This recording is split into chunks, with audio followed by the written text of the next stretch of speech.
Oh, Dr. Love. Kaibigan, lahat ng problema ay may solusyon. Pag-usapan natin. Ikwento mo kay Dr. Love. Ano ba ang reseta mo?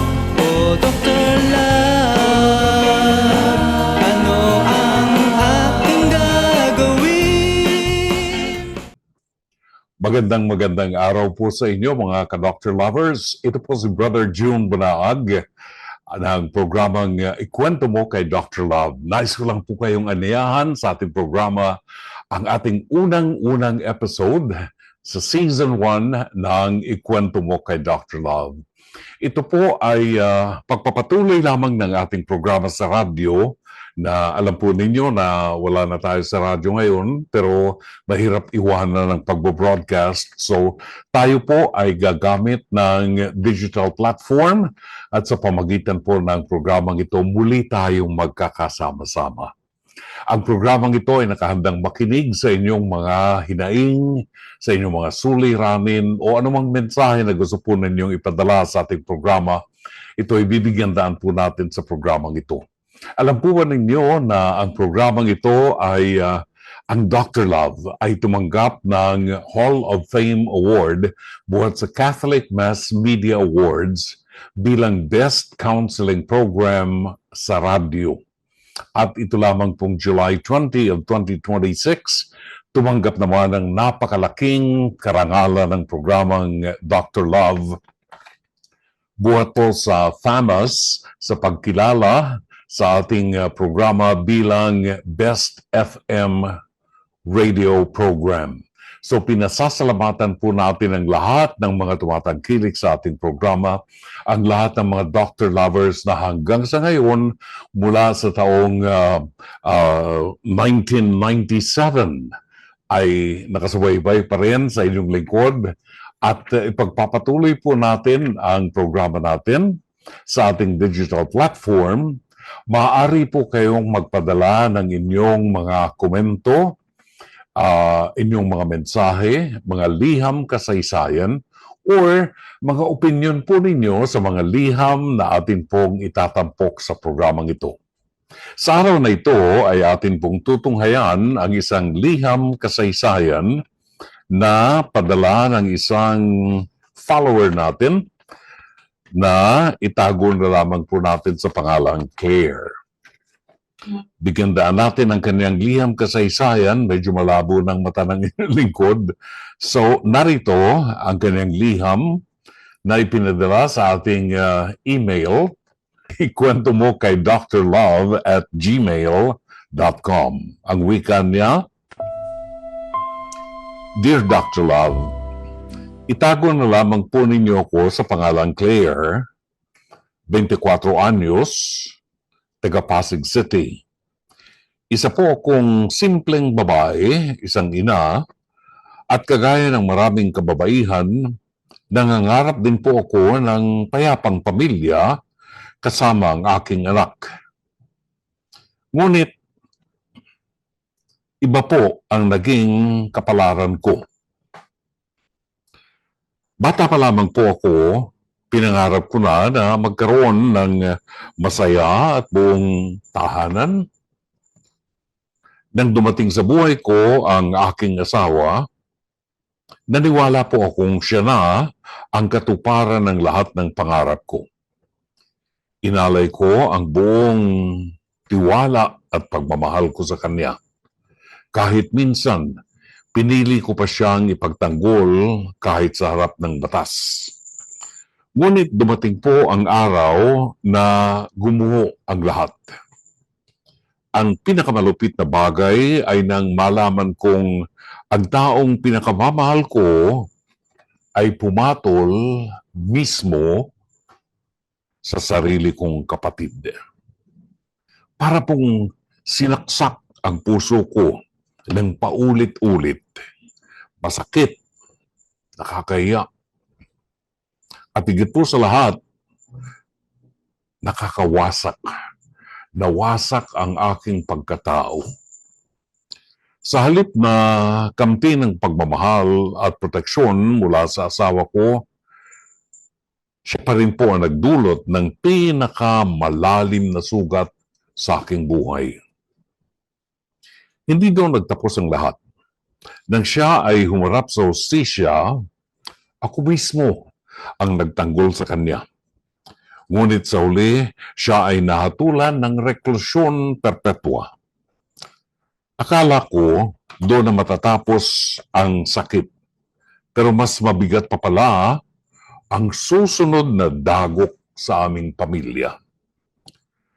Nang matuklasan kong nahawa ko ng HIV, dala mismo ng aking asawa. Ngayon, ako po ay patuloy na lumalaban. Hindi para sa aking sarili, kundi para sa aking anak. Siya nagbibigay sa akin ng lakas para bumangon sa kabila ng lahat ng hapis na ito at hapdi sa buhay na dulot ng pagtataksil ng aking asawa. Dr. Love, nais ko pong maibahagi ang aking kwento hindi para humingi ng awa, kundi upang maging tinig ng ibang kababaihan na dumaranas din ng pagtataksil, sakit at panghuhusga. Nais kong ipakita na kahit gaano kasakit ang aking pinagdaanan, may dahilan pa ring lumaban at magmahal muli. Lalo na kung ang kapalit ay ang kinabukasan ng iyong anak. Lubos na gumagalang Claire ng Pasig City. Sa ating pagbabalik, tunghayan po natin ang kanyang kasaysayan at bigyan natin ng payo para makatulong tayo at mapagaan ng bahagya ni Claire ang kanyang pinagdadaanan. Dito lamang sa Ikwento Mo kay Dr. Love. Oh, Dr. Love. Kaibigan, lahat ng problema ay may solusyon. Pag-usapan natin. Ikwento mo kay Dr. Love. Ano ba ang reseta mo? Oh, Dr. Love. Ano ang aking gagawin? Maraming salamat po sa inyong patuloy na pagantabay sa ating palatuntunan. Bago natin balikan ang liham kasaysayan, padala ni Claire ng Pasig City, nais lamang po namin kayong aniyahan sakali pong meron kayong gustong sabihin sa ating letter sender, mga salitang maaaring magbigay ng inspirasyon sa kanya upang ipatuloy ang paglaban sa mga pagsubok ng buhay o payo ng isang kaibigang nagmamalasakit. Maaari po kayong mag-comment sa ating Facebook page na ito at bibigyan daan po natin yan sa ating programa.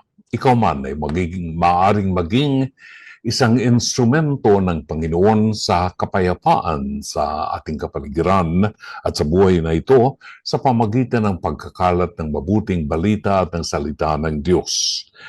Hintayin po namin ang inyong mga comments sa ating comment section ng Facebook page ng Ikwento Mo kay Dr. Love. Ating balikan ngayon ang liham kasaysayan ni Claire. Si Claire ay taga Pasig City, 24 anyos. At meron po siyang anak at ang kanyang asawa ay nahuli niya, of all people, na nagkaroon ng relasyon sa kanyang kapatid. Ito na siguro ang isa sa mga pinakamasakit na maaaring mangyari sa buhay natin. Yung sarili mong kapatid ang aagaw sa pagmamahal ng iyong asawa. At yung asawa mo na pinagtiwalaan mo ay siya pang nagpasimula ng isang illegitimate na relasyon sa iyong kapatid of all people. Napakasakit niyan. Bukod doon, ang pinakamahirap ngayon na kinakaharap nitong si Claire ay nahawa siya ng HIV buhat sa kanyang asawa. Maraming salamat sa iyo, Claire, sa iyong pagtitiwala sa programang ito.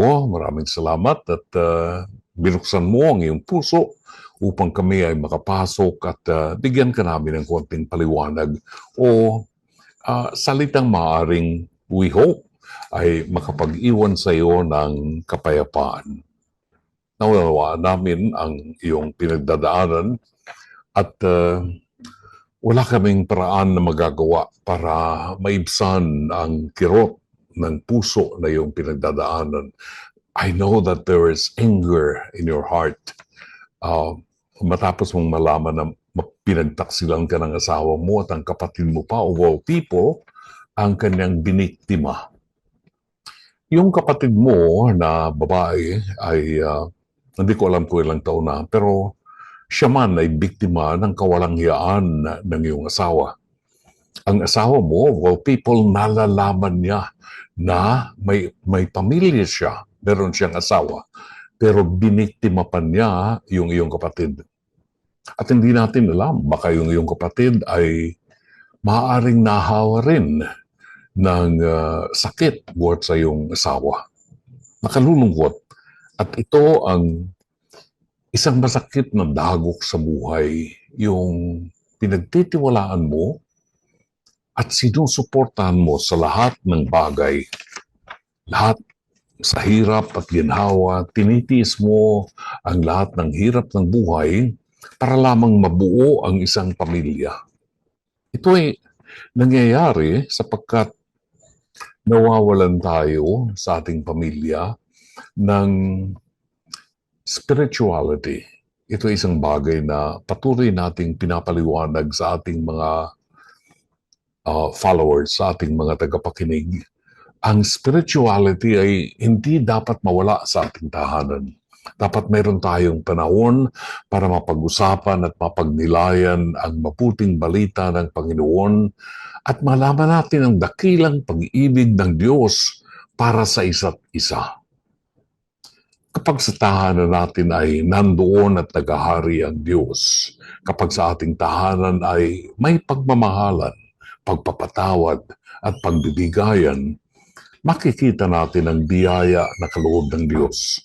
Mas magaang ang ating buhay. Kinakailangan lamang na mayroon tayong panahon para patuloy tayong makipag-ugnayan sa Diyos. At kapag tayo ay nasa pangangalaga ng Diyos, ang ating buong pamilya ay napuproteksyonan. Kapag nawala ang Diyos sa ating buhay, papasok ang diablo. At ito na ginawa ng iyong asawa ay bunga ng pagpasok ng diablo sa inyong tahanan. Nakalulungkot sapagkat winasak ng asawa mo ang inyong pamilya. Sa ngayon, by this time siguro ay nakakulong na ang asawa mo sapagkat nahatulan siya ng reklusyon perpetua o ito'y habang buhay na pagkabilanggo. Pinakamababa dito 40 taon ng kanyang ipamamalagi sa kulungan. Ganun pa man, kinakailangan clear na maging maliwanag ang iyong isipan at matibay ang iyong puso para harapin ang mga pagsubok na ito sa ating buhay. Nag-iwan na ng aral sa iyo isang pangit na kwento, isang pangit na kasaysayan, ang pagkawasak ng tiwala mo sa iyong asawa. Ang pagkasira ng pagtitiwala mo sa ginawa ng iyong asawa sa iyo. Ang sa akin lang, siguro ay matuto tayong magpatawad. Alam ko na hindi madali ang magpatawad. Pinaniniwalaan ko na may dalawang uri ng pagpapatawad sa mga taong humihingi ng kapatawaran. May taong nagkasala na humihingi ng kapatawaran sapagkat nakilala nila ang kanilang kahinaan, ang kanilang pagkakasala. May mga taong ayaw humingi ng kapatawaran dahil sa taas ng pride and possibly ang asawa mo'y ganyan. Subalit, mahalaga na unawain natin na ang kapayapaan sa ating puso ay maaari nating makamit kung tayo ay matututong magpatawad. Hindi ko aalisin sa iyo, Claire, na hindi mo malimutan palagi mong maaalala, of course, ang ginawa ng asawa mo sa'yo. Pero, maaaring isa-isang tabi na lamang natin ang isang pangit na kasaysayan katulad ng kanyang ginawa upang ang maging bunga ay ang paglaya natin sa hirap ng kalooban, dulot ng galit, dulot ng anger and hatred, no? Kahit na ikaw ay magtanong at makipag-usap sa mga psychologists o mga psychiatrists, ganun din ang sasabihin sa iyo. Tayo lamang ang maaaring magbigay ng kapatawaran at sa pamagitan ng pagbibigay ng kapatawaran ay mapalalaya natin ang ating sarili sa kadiliman at bigat ng buhay. Ang kapatid mo ay biktima ng iyong asawa. Mas lalong magiging problema kung magkakahiwalay kayo na magkapatid. Kung ito'y ginawa ng asawa mo nang hindi inisip kung ano ang magiging bunga nito, sana naman ay maisip mo na biktima ang iyong kapatid at karampatan lamang na ipagkaloob natin ang kapatawaran para sa kanya. Hindi madali, pero maaaring mangyari sapagkat nakita ko ng nagawa ng ibang tao. Only if you surrender yourself to God. Ang Diyos lamang ang magpapalubag ng iyong kalooban. Ang Diyos lamang ang makapagbibigay sa iyo ng kaginhawahan ng iyong kalooban at ang kapayapaan na matagal mo nang hinahanap. Sana'y natulungan ka ng palatuntunan ito. As always, Dr. Love. Muli ang ating palaala po sa ating mga followers, mga Dr. Lovers natin sa iba't ibang panig ng daigdig na ngayon ay nakatutok sa ating programa. Inaanyayahan po namin kayo kung sakali po na meron kayong gustong ibahagi na mga mensahe sa mga nagpadala sa atin ng liham kasaysayan. Sa mga followers natin na nagkukwento sa ating programa. Pwede po kayong magbahagi ng inyong opinyon or anumang mensahe na maaaring magbigay ng inspirasyon sa atin pong letter sender. Maaari po kayong magpadala ng inyong mensahe sa comment section ng Facebook page ng Ikwento Mo kay Dr. Love. Maaari din po kayong magpadala ng inyong liham kasaysayan sa ating email address, ikwentomo kay drlove@gmail.com. Small letters lamang po ito, one word. Ikwentomo kay drlove@gmail.com. Inaasahan po namin ang ating mga followers ay susundan ng ating mga darating pang episodes. You can like, follow, and subscribe to our program para po malaman ninyo kung meron tayong mga bagong episodes at kumalat ang ating programa at makatulong tayo sa higit na nakararaming mga Pilipino dito sa ating bansa at sa labas ng ating bansa. Inaasahan po namin ang inyong patuloy na pagtitiwala sa programang ito. Maraming salamat po sa lahat ng mga patuloy na nagtitiwala sa mga nakinig sa programa natin sa loob ng halos 30 taon. Na ngayon ay kasama na rin natin dito sa ating Ikwento Mo kay Dr. Love. Ang taus-pusong pasasalamat po namin sa inyo. Sana po ay magkita-kita tayo sa susunod na episode. Ito ang ating unang episode. And hopefully, araw-araw ay magkaroon po tayo ng bagong episode dito sa ating programa.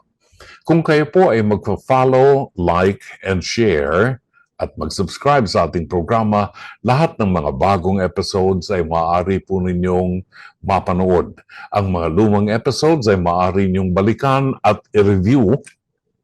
At again, ang paanyaya namin sa inyo, kung meron kayong mensahe o opinyon o komento sa anumang kasaysayan na inyong madidinig na ating tinunghayan, pwede po kayong mag-comment sa comment section ng ating Facebook page.